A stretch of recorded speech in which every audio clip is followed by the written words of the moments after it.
दोस्तों, आप सभी लोगों का स्वागत है। मैं हूं आपका बायोलॉजी टीचर और आप देख रहे हैं मेरा यूट्यूब चैनल बायोलॉजी एक्स्ट्रा। दोस्तों, आज हम पढ़ने वाले हैं वायराइड को। वायराइड को पढ़ने से पहले हमें जानना पड़ेगा वायरस को। ठीक है भाई, जब आप RH BT करके 5 जगत वर्गीकरण पढ़ते हैं तो बहुत सारी चीजों को उन्होंने उसमें शामिल नहीं किया है, जिनमें मुख्य रूप से वायरस, वायराइड, प्रियॉन्स, लाइकेन आदि। ठीक है, तो वायराइड को पढ़ने से पहले हमें किसे जानना पड़ेगा? वायरस को जानना पड़ेगा। वैज्ञानिकों का ये मानना था कि संसार में पाए जाने वाले सबसे स्मॉलेस्ट जो ऑर्गेनिज्म होते हैं वो वायरस होते हैं। ठीक है, आपको मालूम है कि वायरस को ना तो सजीव कहा जा सकता है और निर्जीव कहा जा सकता है, बल्कि ये दोनों के बीच की कनेक्टिव लिंक होते हैं। ठीक है, तो वैज्ञानिकों को क्या मानना था कि वायरस संसार में पाए जाने वाले सबसे स्मॉलेस्ट पैथोजेन होते हैं। पैथोजेन का मतलब यह है कि जो दूसरे जीवों में रोग उत्पन्न करने का कार्य करते हैं। लेकिन वैज्ञानिकों ने इनसे भी छोटे पैथोजेन को खोज निकाला और उनको नाम दिया वायराइड। अर्थात वायराइड सबसे स्मॉलेस्ट पैथोजेन होते हैं जो प्लांट तथा एनिमल में विभिन्न प्रकार की डिसीज को उत्पन्न करते हैं, स्पेशली प्लांट पर। ठीक है, अगर आपने वायरस की स्ट्रक्चर देखी होगी तो वायरस के स्ट्रक्चर में आपने क्या देखा होगा कि वायरस के स्ट्रक्चर में देखा होगा कि इसका जो सेंट्रल भाग होता है उस सेंट्रल भाग में इसका जेनेटिक मटेरियल होता है, और ये जेनेटिक मटेरियल किस रूप में हो सकता है? या तो DNA के रूप में हो सकता है या RNA के रूप में हो सकता है। ठीक है, और इसके चारों ओर प्रोटीन का आवरण पाया जाता है जिसको कैप्सिड कहा जाता है। ठीक है, अगर मान के चलिए कि ये जेनेटिक मटेरियल RNA है, जेनेटिक मटेरियल क्या है? RNA है, और इसके चारों ओर की जो कैप्सिड है उसको हटा दिया जाए तो क्या बचता है? केवल RNA वाला पार्ट बचता है, एक सर्कुलर RNA वाला भाग बचता है जिसको वायराइड कहा जाता है। ये समझ लीजिए कि वायराइड जो है सिंगल स्ट्रैंड सर्कुलर RNA है। ठीक है, क्या है भाई? ये वायराइड क्या है? सिंगल स्ट्रैंड सर्कुलर RNA है। यहाँ पर एक बात स्पष्ट रूप से समझ लीजिए कि ये जीवित जीव नहीं है, लिविंग बीइंग्स नहीं है, लिविंग ऑर्गेनिज्म नहीं है, बल्कि ये क्या है? ये लिविंग पार्टिकल के रूप में पाया जाता है, या ये हम ये कह सकते हैं कि ये नेक्ड वायरस है। ठीक है, चूंकि इसमें प्रारंभिक कोडान की अनुपस्थिति होती है, इस कारण से ये प्रोटीन का फॉर्मेशन नहीं करता है। तो अब हम वायराइड के बारे में जानकारी ले चुके हैं। ये सबसे स्मॉलेस्ट कैसे है?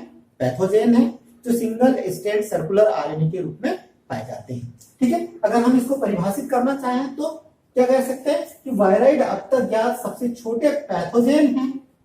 पैथोजेन का मतलब समझ गया ना कि वायराइड अब तक ज्ञात सबसे छोटे पैथोजेन हैं जो सिंगल स्ट्रैंड सर्कुलर RNA से मिलकर बने होते हैं तथा जिनके चारों ओर प्रोटीन का आवरण नहीं पाया जाता है। ठीक है, परिभाषा आप लोगों ने समझ गए होंगे। अब सवाल ये उत्पन्न हुआ कि इन वायराइड की खोज किसके द्वारा की गई? तो वायराइड की खोज का जो श्रेय है वो जाता है सन 1971 में R.O. डायनर को। ठीक है, R.O. डायनर के द्वारा वायराइड की खोज की गई थी। लेकिन उसके पहले सन 1922 में 1922 में एक वैज्ञानिक थे मार्टिन ने आलू में स्पिंडल ट्यूबर डिसीज का वर्णन किया था, लेकिन उनको रोग जनक की जानकारी नहीं थी। अर्थात सबसे पहले जानकारी देने का जो श्रेय है कि इस प्रकार के कोई पार्टिकल होते हैं, रोग उत्पन्न करने वाले कारक होते हैं जो बहुत सूक्ष्म होते हैं, उसकी जानकारी किसके द्वारा दी गई? मार्टिन के द्वारा दी गई। लेकिन खोज का श्रेय किसको जाता है? डायनर को जाता है। अब सवाल ये उत्पन्न होता है कि ये कहाँ पाए जाते हैं?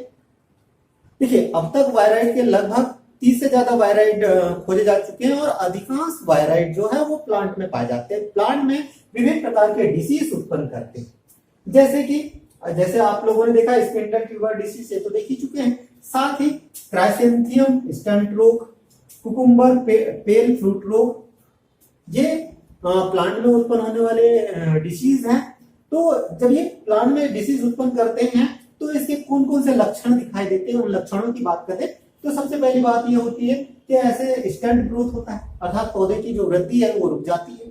वहीं पर इनमें क्लोरोसिस हो जाता है। क्लोरोसिस का मतलब यह है क्लोरोफिल का निर्माण नहीं होता, जिससे कि पत्तियां पीली पड़ने लग जाती है। ठीक है, इसके अलावा deformation of leaves and flower, अर्थात पत्तियां और पौधों का निर्माण सही तरीके से नहीं होता, जिससे पौधे की वृद्धि रुक जाती है और अंत में पौधे की कैसी वृद्धि हो जाती है। अब सवाल ये उत्पन्न होता है कि क्या वायराइड जंतुओं में भी पाए जाते हैं? जंतुओं में भी वायराइड की उपस्थिति देखी गई है, जैसे कि भेड़ में होने वाला स्क्रबी रोग, ठीक है, और यहाँ तक कि मनुष्य में पाया जाने वाला जो अल्जाइमर रोग है, इसका भी कारण जो है वायराइड को माना जाता है। कि वायराइड की स्ट्रक्चर कैसी होती है, अब तक हमको ये ज्ञात हो चुका है कि जो वायराइड है वो सिंगल स्ट्रैंड आरएनए के रूप में है, सर्कुलर आरएनए के रूप में है, और आरएनए किससे मिलकर बना होता है? न्यूक्लियोटाइड से मिलकर बना होता है। तो यहाँ पर आप देखते हैं इलेक्ट्रॉन माइक्रोस्कोप के द्वारा जो हमें वायराइड दिखाई देता है वो सिंगल स्ट्रैंड आरएनए के रूप में दिखाई देता है, सर्कुलर आरएनए के रूप में दिखाई देता है, जिसमें न्यूक्लियोटाइड की जो संख्या है 120 से लेकर 475 तक होती है। ठीक है, 120 से लेकर 475 तक न्यूक्लियोटाइड इसमें पाए जाते हैं। अब इसका देखिए रेप्लिकेशन कैसे होता है, कि ये अपनी संख्या कैसे वृद्धि करता है, इनका गुणन कैसे होता है। क्या होता है कि ये जब वायराइड किसी प्लांट कोशिका के संपर्क में आते हैं तो प्लांट कोशिका में जो प्लाज्मोडेस्माटा पाए जाते हैं उसके माध्यम से ये कोशिका के अंदर प्रवेश करते हैं, और कोशिका के अंदर प्रवेश करने के बाद या तो क्लोरोप्लास्ट में चले जाते हैं या न्यूक्लियस की ओर चले जाते हैं। ठीक है, क्योंकि इनका अपना एंजाइम सिस्टम होता है जिसकी सहायता से ये जेनेटिक मटेरियल का निर्माण स्वयं कर सकते हैं। तो ये या तो कहां चले जा सकते हैं, क्लोरोप्लास्ट के अंदर जा सकते हैं, या फिर किसके अंदर जा सकते हैं, यहाँ पर ये न्यूक्लियस के अंदर जा सकते हैं। और इनके अंदर जाने के बाद ये आरएनए पॉलीमरेज एंजाइम की सहायता से, आरएनए पॉलीमरेज एंजाइम की सहायता से यहाँ पर बहुत सारे जो है अपनी कॉपियों को प्रोड्यूस करते हैं। अब देखिए यहाँ पर ये जो कॉपियां बन रही है वो कैसी है, स्ट्रेट है, सीधी है, और इस स्ट्रेट कॉपी को जो है वो जोड़ने का कार्य कौन के किसके द्वारा किया जाता है, लाइगेज के द्वारा किया जाता है। लाइगेज एंजाइम जो स्ट्रेट डीएनए है उसको सर्कुलर डीएनए में कन्वर्ट करने का कार्य, टुकड़ों को जोड़ने का कार्य करता है। तो ये सर्कुलर डीएनए में जब ये परिवर्तित हो जाता है, इसकी बहुत सारी कॉपियां बन जाती, तो ये प्लाज्मोडेस्माटा के थ्रू ही बाहर की ओर निकल जाता है। ठीक है, ये एक जनरल जो है वो रेप्लिकेशन की प्रोसेस है। वैसे यहाँ पर एक चीज आपको बता दूं कि जो रेप्लिकेशन है, रेप्लिकेशन ये दो प्रकार से इसमें माना जाता है। सबसे पहला है आरएनए डायरेक्टेड रेप्लिकेशन। ठीक है, आरएनए डायरेक्टेड रेप्लिकेशन या आरएनए निर्देशित रेप्लिकेशन, जिसको ब्रांच एवं रॉबर्टसन के द्वारा दिया गया, और ऊपर में हमने जिस रेप्लिकेशन की बात की वो इसी रेप्लिकेशन की बात की।